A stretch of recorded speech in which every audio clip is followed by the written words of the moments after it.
नागाननाय श्रुतियज्ञविभूषिताय गौरीसुताय गणनाथ नमो नमस्ते श्री गणपते नमो नमः। ओम श्री हनुमान जी महाराज की जय। हनुमंते नमो नमः। ओम श्री हनुमान जी महाराज की जय। श्री रामचंद्र भगवान की जय। श्री गायत्री मात की जय। श्री सोमनाथ महादेव की जय। ओम श्री सिद्धेश्वर महादेव की जय। श्री भारत माता की जय। वंदे वेद मातरम वंदे वेद मातरम। श्री कृष्ण कन्हैया लाल की जय।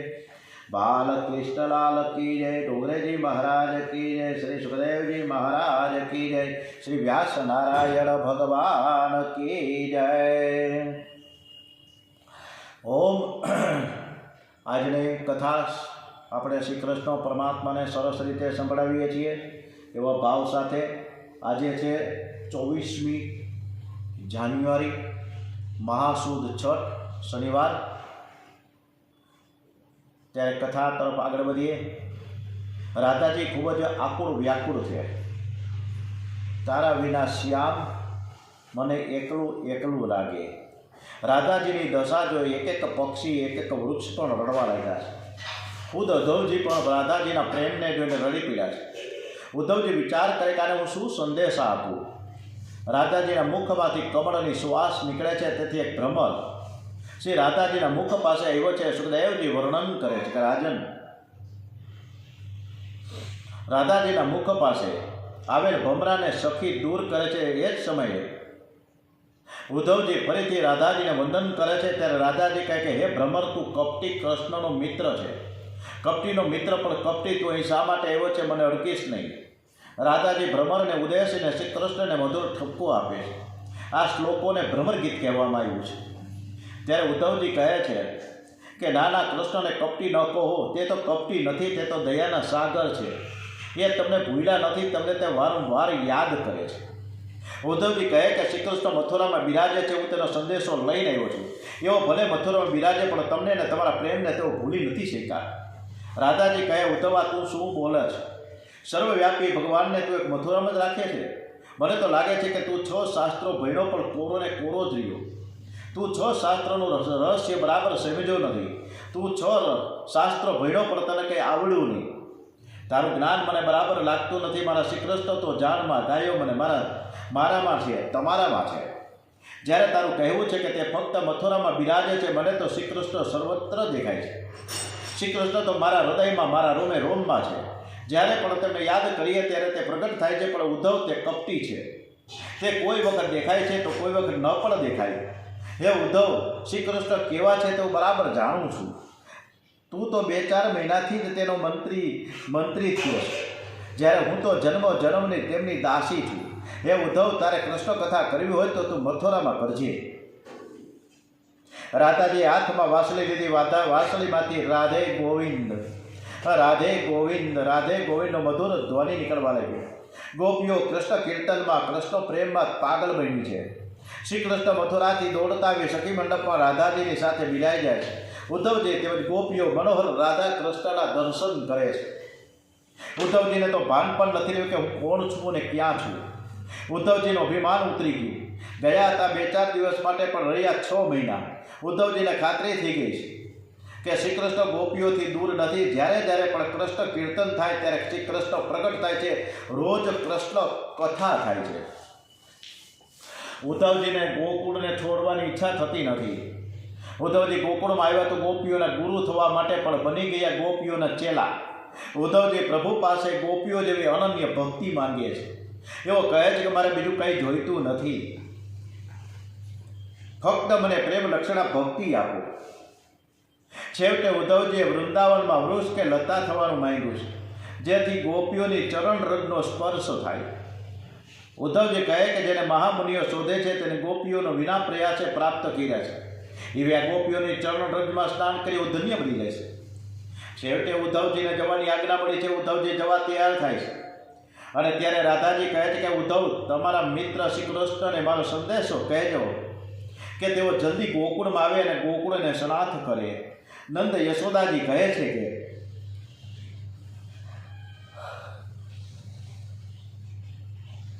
હે ઉદ્ધવજી, હવે તો અમે એટલું જ માંગીએ છીએ કે અમારા મનની એક એક વૃત્તિ, એક એક સંકલ્પ શ્રી કૃષ્ણના ચરણ કમળોનો જ આશ્રય કરીને રહે. અમારી વાણી સતત તેમના નામોનું ઉચ્ચારણ કરવામાં, શરીર પ્રણામ કરવામાં, આજ્ઞાનું પાલન કરવામાં અને તેની સેવામાં લાગી રહે. ઉદ્ધવજી, અમે સાચું કહીએ છીએ કે અમને મોક્ષની બિલકુલ ઈચ્છા નથી.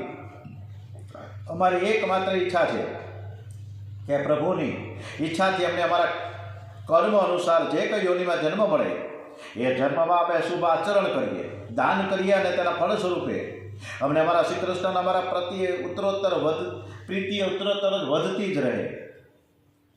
રાધાજી પણ કહે છે કે ઉદ્ધવ, આ વાંસળીને કામલી તું તારી સાથે લઈ જા અને કૈયાને પાછી આપજે. હવે આ વાંસળીને કામલી ઘરમાં રાખીને હું શું કરું? ઉદ્ધવ, એ તો મોટા મથુરાનો રાજા થયો છે એને હું શું આપું? એના માટે મેં બાકણ તૈયાર કર્યું છે, તું લઈ જા અને કન્યાને ખવડાવજે, પણ મારું નામ દઈ તેને મારું નામ દેવાનું નથી. આમ બોલતા બોલતા રાધાજીનું હૃદય ભરાઈ ગયું છે. ઉદ્ધવજી બધાને શ્રી કૃષ્ણ વહેલા આવશે એવું સાંત્વના આપીને જાય છે. ઉદ્ધવજીનો રથ ગોકુળ છોડીને નીકળ્યો છે. ઉદ્ધવજી રસ્તામાં વિચાર કરે કે હું માનતો હતો કે કૃષ્ણ કૃપા નિધિ છે, દયાના સાગર છે, મારું મંતવ્ય ખોટું પડ્યું. કૃષ્ણ તો ખરેખર નિષ્ઠુર છે. એ આ ભોળા વ્રજવાસીઓને કેવા વિયોગમાં તડપાવે છે. આ વ્રજવાસીઓ તો ખૂબ જ પ્રેમાળ છે. ઉદ્ધવજીએ નિશ્ચય કર્યો કે હું જરૂર પ્રભુને ઠપકો આપીશ. તમે ખૂબ જ નિષ્ઠુર છો.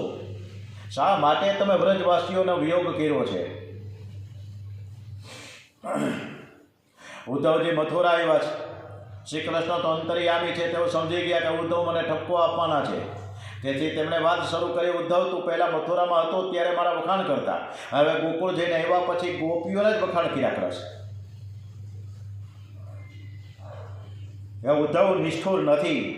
પછી ઉદ્ધવ પર વરદ હસ્તો પધરાવી સમાધિમાં ઉદ્ધવને દર્શન કરાવ્યા છે કે હું ગોકુળમાં જ છું. ઉદ્ધવ જોવે છે તો એક સ્વરૂપે શ્રી કૃષ્ણ મથુરામાં, એક સ્વરૂપે ગોકુળમાં છે. સવારથી સાયંકાળ સુધીની ગોપીઓ સાથેની એક એક લીલાના પ્રભુએ દર્શન કરાવ્યા છે. એક સ્વરૂપે યશોદાજીની પથારીમાં આરોટે છે તો એક સ્વરૂપે રાધાજીની સાથે શ્રી કૃષ્ણ રાસ રમે છે. ઉદ્ધવ, મારી માએ મને એવા તો બાંધ્યો છે કે હું વૃંદાવન છોડીને ક્યાંય જઈ શકતો નથી. હું ભલે તને મથુરામાં દેખાવ પણ હું ગોપીઓની પાસે જ છું. જીવ એકલો જન્મે છે ને એકલો જ મરે છે. તો પછી કુટુંબને માટે તમે થાય તે કરો એ ઠીક નથી. તમે જે શરીરને સુખ આપવા માંગો છો તે શરીર પર અંતે તમારી સાથે આવવાનું નથી. બહુ પૈસા કમાશો તો બહુ સગાવાલા ભેગા થશે. મજામાં હશો ત્યારે સૌ કોઈ સાથ આપશે. સજામાં કોઈ સાથ નથી આપતું. સજા એકલાને જ થાય છે. ધૃતરાષ્ટ્રને કહે છે કે દુર્યોધન માટે તું અન્યાય પાપ કરે છે. શું દુર્યોધન તારી સજામાં, તારા પાપમાં ભાગીદાર બનશે ખરો? કોઈ જીવ પાપમાં ભાગીદાર બનતું નથી. તું સમજીને અડધું રાજ્ય પાંડવોને આપ. અક્રોજીએ ધૃતરાષ્ટ્રને ઘણું સમજાવ્યું છતાં પણ તેને માન્યું નહીં. કેમ કે ધૃતરાષ્ટ્રની આંખમાં પૈસો ભર્યો છે. જેની આંખમાં પૈસો જ છે તે ધૃતરાષ્ટ્ર છે. આવા લોભીને અક્રૂરજીનો સત્સંગ થાય તો તે પણ સુધરતો નથી. જ્યારે અક્રૂરજી પૂછે છે કે તમે આવું કેમ કરો છો, ત્યારે ધૃતરાષ્ટ્ર કહે છે કે તમે કહો તે બધું જ બરાબર છે, પણ દુર્યોધન મારી પાસે આવે છે એટલે મારું બધું જ જ્ઞાન ઉડી જાય છે. સમજવા છતાં પાપ કરે ધૃતરાષ્ટ્ર છે. સત્સંગથી શઠ સુધરે છે પણ ખલ સુધરતો નથી. 10મા સ્કંદ પૂર્વાર્ધ એ પૂરો થાય છે. 10મા સ્કંદના પૂર્વાર્ધમાં છેલ્લે ઉદ્ધવ ગોપીનો સંવાદ છે. એ કૃષ્ણના જીવનને સંદેશને સચોટવાળીમાં પ્રત્યક્ષ કરે છે. એનું શ્રવણ મનન જીવને આનંદ આપે છે અને સાથે સાથે જીવનું સાફલ્ય બક્ષે છે. ગોપીઓ પ્રેમ લક્ષણા ભક્તિની આચાર્યા છે. ઘરમાં રહીને પ્રભુનું દર્શન કેવી રીતે કરવું એ ગોપીઓ બતાવે છે. ઇતિ 10મા સ્કંદ પૂર્વાર્ધ સમાપ્તમ. શ્રીમન્નારાયણ નારાયણ નારાયણ શ્રીમન્નારાયણ નારાયણ નારાયણ. करारविन्देन पदारविन्दं मुखारविन्दे विनवेशयन्तं वटस्य पत्रस्य पुटे शयानं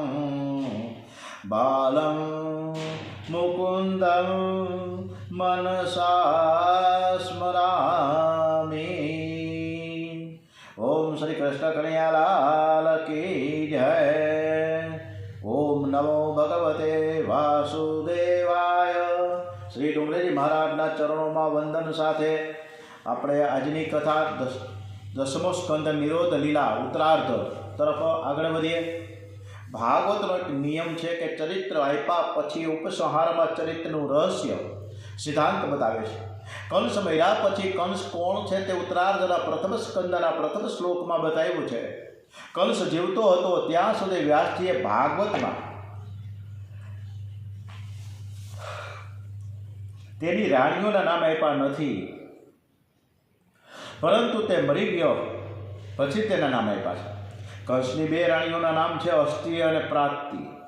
અસ્થિ અને પ્રાપ્તિની પતિ તે કંસ। અસ્થિ એટલે બેંકમાં આટલા રૂપિયા જમા છે, પ્રાપ્તિ એટલે આ વર્ષે આટલા રૂપિયા આવવાના છે। આ સુખ મને મળ્યું અને હવે આટલું સુખ ભોગવવાનું છે। બધાને સુખ જોઈએ છે, પણ સાચું સુખ ક્યાં છે એનો વિચાર માનવ કરતો નથી। અને કંસનું સ્વરૂપ છે એ કંસનું સ્વરૂપ કહેવાય।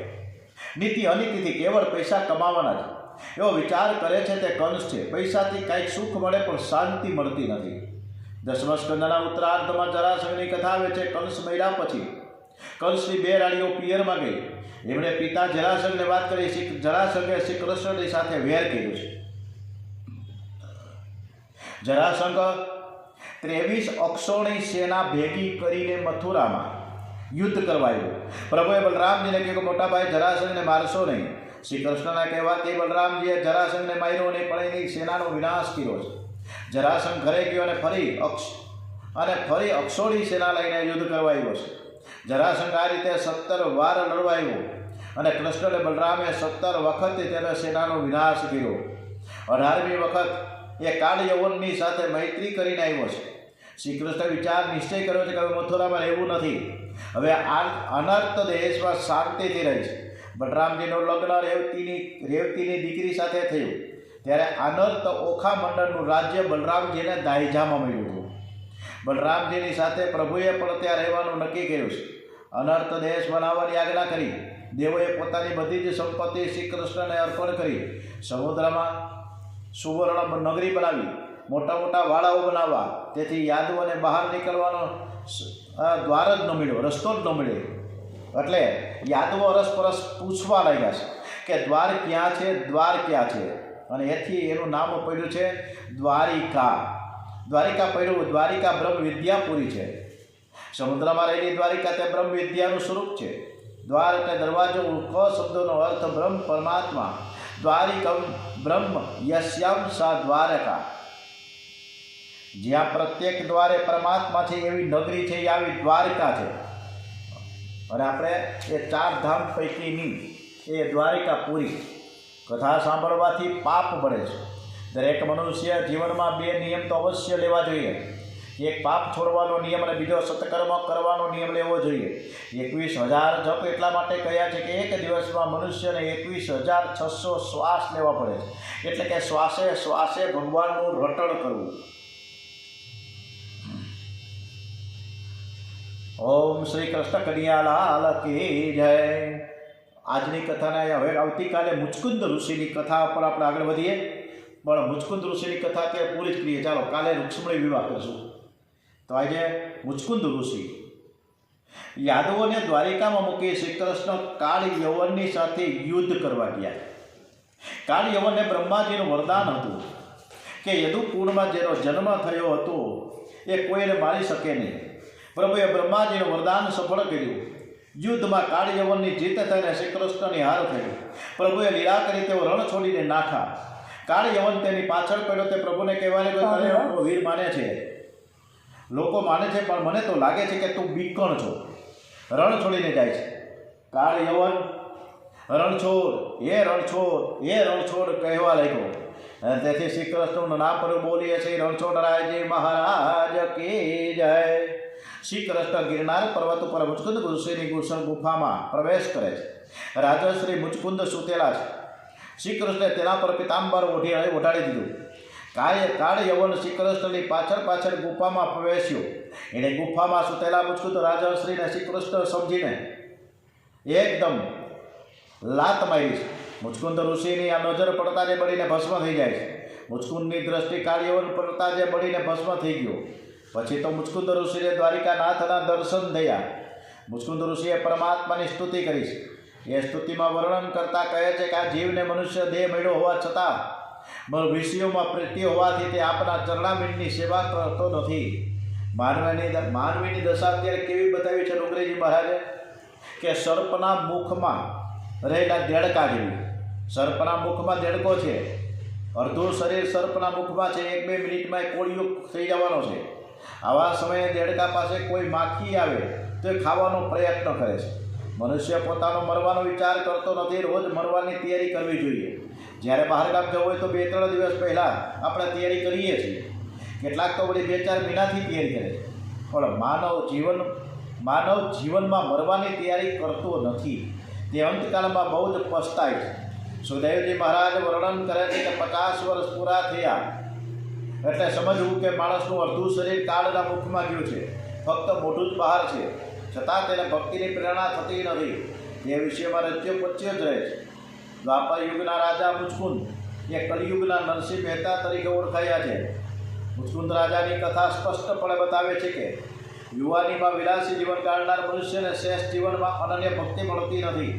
એને મુક્તિ મળવી પણ બહુ જ મુશ્કેલ હોય છે. માટે ધીરે ધીરે ધીરે સંયમ વધારો.